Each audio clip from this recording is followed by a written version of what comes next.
Big Boss Kannada season 12ರಲ್ಲಿ ಗಿಲ್ಲಿ ನಟ ಅವರು strong ಸ್ಪರ್ಧಿಯಾಗಿ ಕಾಣಿಸಿಕೊಂಡಿದ್ದಾರೆ. ಈಗ ಇವರು ಅಶ್ವಿನಿ ಹಾಗೂ ಧ್ರುವಂತ್ನ ಕೆಣಕಿದ್ದಾರೆ. ಇದರ ಪರಿಣಾಮ ಜೋರಾಗಿ ಆಗಿದೆ. ಕ್ಷಣ ಕ್ಷಣಕ್ಕೂ ಕೊಡ್ತೀವಿ, ತಗೋತಾ ಇರಬೇಕು ಎಂದು ಅಶ್ವಿನಿ ಹಾಗೂ ಧ್ರುವಂತ್ ಚಾಲೆಂಜ್ ಮಾಡಿದ್ದಾರೆ.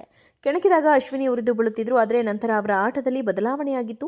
ಈಗ ಅವರು ಮತ್ತೆ ಹಳೆ ಫಾರ್ಮ್ಗೆ ಮರಳಿದ್ದಾರೆ. ಬಿಗ್ ಬಾಸ್ ಕನ್ನಡ ಸೀಸನ್ 12ರಲ್ಲಿ ಗಿಲ್ಲಿ ನಟ ಅವರು ಸ್ಟ್ರಾಂಗ್ ಸ್ಪರ್ಧಿಯಾಗಿ ಕಾಣಿಸಿಕೊಂಡಿದ್ದಾರೆ. ಈಗ ಇವರು ಅಶ್ವಿನಿ ಹಾಗೂ ಧ್ರುವಂತ್ನ ಕೆಣಕಿದ್ದಾರೆ. ಇದರ ಪರಿಣಾಮ ಜೋರಾಗಿ ಆಗಿದೆ. ಕ್ಷಣ ಕ್ಷಣಕ್ಕೂ ಕೊಡ್ತೀವಿ, ತಗೋತಾ ಇರಬೇಕು ಎಂದು ಅಶ್ವಿನಿ ಹಾಗೂ ಧ್ರುವಂತ್ ಚಾಲೆಂಜ್ ಮಾಡಿದ್ದಾರೆ. ಕೆಣಕಿದಾಗ ಅಶ್ವಿನಿ ಉರಿದು ಬೀಳುತ್ತಿದ್ರು. ಆದರೆ ನಂತರ ಅವರ ಆಟದಲ್ಲಿ ಬದಲಾವಣೆಯಾಗಿತ್ತು. ಈಗ ಅವರು ಮತ್ತೆ ಹಳೆ ಫಾರ್ಮ್ಗೆ ಮರಳಿದ್ದಾರೆ. ಬಿಗ್ ಬಾಸ್ ಕನ್ನಡ ಸೀಸನ್ 12ರಲ್ಲಿ ಗಿಲ್ಲಿ ನಟ ಅವರು ಸ್ಟ್ರಾಂಗ್ ಸ್ಪರ್ಧಿಯಾಗಿ ಕಾಣಿಸಿಕೊಂಡಿದ್ದಾರೆ.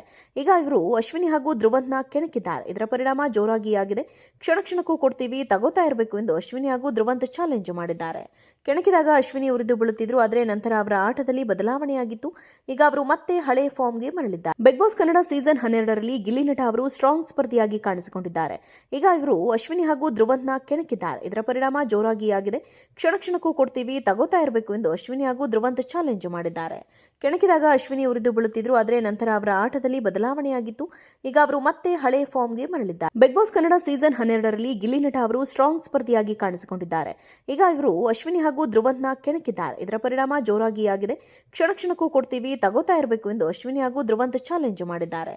ಕೆಣಕಿದಾಗ ಅಶ್ವಿನಿ ಉರಿದು ಬೀಳುತ್ತಿದ್ರು. ಆದರೆ ನಂತರ ಅವರ ಆಟದಲ್ಲಿ ಬದಲಾವಣೆಯಾಗಿತ್ತು. ಈಗ ಅವರು ಮತ್ತೆ ಹಳೆ ಫಾರ್ಮ್ಗೆ ಮರಳಿದ್ದಾರೆ. ಬಿಗ್ ಬಾಸ್ ಕನ್ನಡ ಸೀಸನ್ 12ರಲ್ಲಿ ಗಿಲ್ಲಿ ನಟ ಅವರು ಸ್ಟ್ರಾಂಗ್ ಸ್ಪರ್ಧಿಯಾಗಿ ಕಾಣಿಸಿಕೊಂಡಿದ್ದಾರೆ. ಈಗ ಇವರು ಅಶ್ವಿನಿ ಹಾಗೂ ಧ್ರುವಂತ್ನ ಕೆಣಕಿದ್ದಾರೆ. ಇದರ ಪರಿಣಾಮ ಜೋರಾಗಿ ಆಗಿದೆ. ಕ್ಷಣ ಕ್ಷಣಕ್ಕೂ ಕೊಡ್ತೀವಿ, ತಗೋತಾ ಇರಬೇಕು ಎಂದು ಅಶ್ವಿನಿ ಹಾಗೂ ಧ್ರುವಂತ್ ಚಾಲೆಂಜ್ ಮಾಡಿದ್ದಾರೆ. ಕೆಣಕಿದಾಗ ಅಶ್ವಿನಿ ಉರಿದು ಬೀಳುತ್ತಿದ್ರು. ಆದರೆ ನಂತರ ಅವರ ಆಟದಲ್ಲಿ ಬದಲಾವಣೆಯಾಗಿತ್ತು. ಈಗ ಅವರು ಮತ್ತೆ ಹಳೆ ಫಾರ್ಮ್ಗೆ ಮರಳಿದ್ದಾರೆ. ಬಿಗ್ ಬಾಸ್ ಕನ್ನಡ ಸೀಸನ್ 12ರಲ್ಲಿ ಗಿಲ್ಲಿ ನಟ ಅವರು ಸ್ಟ್ರಾಂಗ್ ಸ್ಪರ್ಧಿಯಾಗಿ ಕಾಣಿಸಿಕೊಂಡಿದ್ದಾರೆ. ಈಗ ಇವರು ಅಶ್ವಿನಿ ಹಾಗೂ ಧ್ರುವಂತ್ನ ಕೆಣಕಿದ್ದಾರೆ. ಇದರ ಪರಿಣಾಮ ಜೋರಾಗಿ ಆಗಿದೆ. ಕ್ಷಣ ಕ್ಷಣಕ್ಕೂ ಕೊಡ್ತೀವಿ, ತಗೋತಾ ಇರಬೇಕು ಎಂದು ಅಶ್ವಿನಿ ಹಾಗೂ ಧ್ರುವಂತ್ ಚಾಲೆಂಜ್ ಮಾಡಿದ್ದಾರೆ. ಕೆಣಕಿದಾಗ ಅಶ್ವಿನಿ ಉರಿದು ಬೀಳುತ್ತಿದ್ರು. ಆದರೆ ನಂತರ ಅವರ ಆಟದಲ್ಲಿ ಬದಲಾವಣೆಯಾಗಿತ್ತು. ಈಗ ಅವರು ಮತ್ತೆ ಹಳೆ ಫಾರ್ಮ್ಗೆ ಮರಳಿದ್ದಾರೆ. ಬಿಗ್ ಬಾಸ್ ಕನ್ನಡ ಸೀಸನ್ 12ರಲ್ಲಿ ಗಿಲ್ಲಿ ನಟ ಅವರು ಸ್ಟ್ರಾಂಗ್ ಸ್ಪರ್ಧಿಯಾಗಿ ಕಾಣಿಸಿಕೊಂಡಿದ್ದಾರೆ. ಈಗ ಇವರು ಅಶ್ವಿನಿ ಹಾಗೂ ಧ್ರುವಂತ್ನ ಕೆಣಕಿದ್ದಾರೆ. ಇದರ ಪರಿಣಾಮ ಜೋರಾಗಿ ಆಗಿದೆ. ಕ್ಷಣ ಕ್ಷಣಕ್ಕೂ ಕೊಡ್ತೀವಿ, ತಗೋತಾ ಇರಬೇಕು ಎಂದು ಅಶ್ವಿನಿ ಹಾಗೂ ಧ್ರುವಂತ್ ಚಾಲೆಂಜ್ ಮಾಡಿದ್ದಾರೆ. ಕೆಣಕಿದಾಗ ಅಶ್ವಿನಿ ಉರಿದು ಬೀಳುತ್ತಿದ್ರು. ಆದರೆ ನಂತರ ಅವರ ಆಟದಲ್ಲಿ ಬದಲಾವಣೆಯಾಗಿತ್ತು. ಈಗ ಅವರು ಮತ್ತೆ ಹಳೆ ಫಾರ್ಮ್ಗೆ ಮರಳಿದ್ದಾರೆ. ಬಿಗ್ ಬಾಸ್ ಕನ್ನಡ ಸೀಸನ್ 12ರಲ್ಲಿ ಗಿಲ್ಲಿ ನಟ ಅವರು ಸ್ಟ್ರಾಂಗ್ ಸ್ಪರ್ಧಿಯಾಗಿ ಕಾಣಿಸಿಕೊಂಡಿದ್ದಾರೆ. ಈಗ ಇವರು ಅಶ್ವಿನಿ ಹಾಗೂ ಧ್ರುವಂತ್ನ ಕೆಣಕಿದ್ದಾರೆ. ಇದರ ಪರಿಣಾಮ ಜೋರಾಗಿ ಆಗಿದೆ. ಕ್ಷಣ ಕ್ಷಣಕ್ಕೂ ಕೊಡ್ತೀವಿ, ತಗೋತಾ ಇರಬೇಕು ಎಂದು ಅಶ್ವಿನಿ ಹಾಗೂ ಧ್ರುವಂತ್ ಚಾಲೆಂಜ್ ಮಾಡಿದ್ದಾರೆ. ಕೆಣಕಿದಾಗ ಅಶ್ವಿನಿ ಉರಿದು ಬೀಳುತ್ತಿದ್ರು. ಆದರೆ ನಂತರ ಅವರ ಆಟದಲ್ಲಿ ಬದಲಾವಣೆಯಾಗಿತ್ತು. ಈಗ ಅವರು ಮತ್ತೆ ಹಳೆ ಫಾರ್ಮ್ಗೆ ಮರಳಿದ್ದಾರೆ. ಬಿಗ್ ಬಾಸ್ ಕನ್ನಡ ಸೀಸನ್ 12ರಲ್ಲಿ ಗಿಲ್ಲಿ ನಟ ಅವರು ಸ್ಟ್ರಾಂಗ್ ಸ್ಪರ್ಧಿಯಾಗಿ ಕಾಣಿಸಿಕೊಂಡಿದ್ದಾರೆ. ಈಗ ಇವರು ಅಶ್ವಿನಿ ಹಾಗೂ ಧ್ರುವಂತ್ನ ಕೆಣಕಿದ್ದಾರೆ. ಇದರ ಪರಿಣಾಮ ಜೋರಾಗಿ ಆಗಿದೆ.